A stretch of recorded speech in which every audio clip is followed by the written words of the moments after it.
ილიას სახელმწიფო უნივერსიტეტთან გამართული აქცია და შეკრებილების მოთხოვნა მოხდეს განათლების რეფორმის უკან გაწევა კვლავ პოლიტიკური შეფასებების თემა. სტუდენტების ნაწილი უნივერსიტეტის ერთი კორპუსიდან მეორესთან მსვლელობით მივიდნენ, სადაც მანიფესტი წაიკითხეს. სტუდენტებმა და პროფესორ-მასწავლებლებმა დოკუმენტი საკუთარი ხელმოწერებით დაადასტურეს.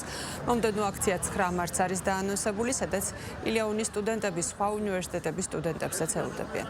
პროტესტი უკავშირდება განათლების სამინისტროს გადაწყვეტილებას, რომლის მიხედვითაც დგინდება სახელმწიფო უნივერსიტეტი, რომელ ფაკულტეტს გამოაცხადებს მიღებას, ასევე დადგინდება კონკრეტული კვოტები, თუ რამდენი სტუდენტის მიღება იქნება შესაძლებელი.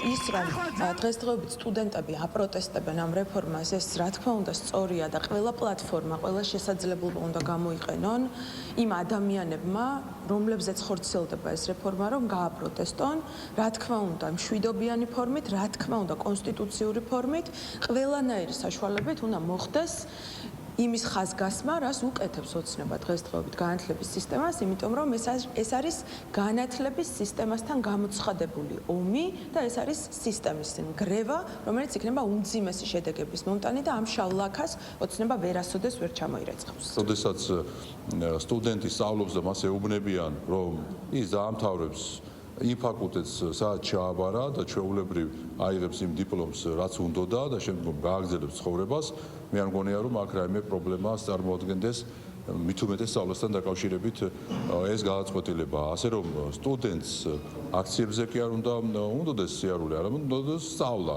რა პრობლემაც გახდა ზოგადად ქვეყანაში, საქართველოში, რომ რამდენიმე ათასიან დიპლომირებულ ადამიანს ვიღებთ, მაგრამ რეალურად რომ გავიდეთ ბაზარზე, ძალიან ბევრი პროფესიონალის დეფიციტი არის. საგნობრივი განხილვის ნაცვლად ისინი არჩევენ ულტიმატუმის ენას, აქციებს აანონსებენ და ბოლო პერიოდში გავლილმა პრაქტიკამ გვიჩვენა, რომ აქციებს არაფერი მოაქვთ წინსვლისაკენ, გარდა იმისა, რომ დესტაბილიზაციას უწყობენ ხელს. ამიტომ მნიშვნელოვანია, რომ გაიაზრონ მათ შორის სტუდენტებმაც და ყველა იმ ადამიანმა, ვინც გამოყენებულები არიან ამ აქტივიზმში, თუ რას ემსახურება ის ძირითადი მოტივი, რატომაც ხდება აქციის დაანონსება და მათ ურჩევ, რომ უმჯობესია მოამზადონ არგუმენტები, მოამზადონ კონკრეტული წინადადები, როგორ უკეთესად უნდა განხორციელდეს რეფორმა.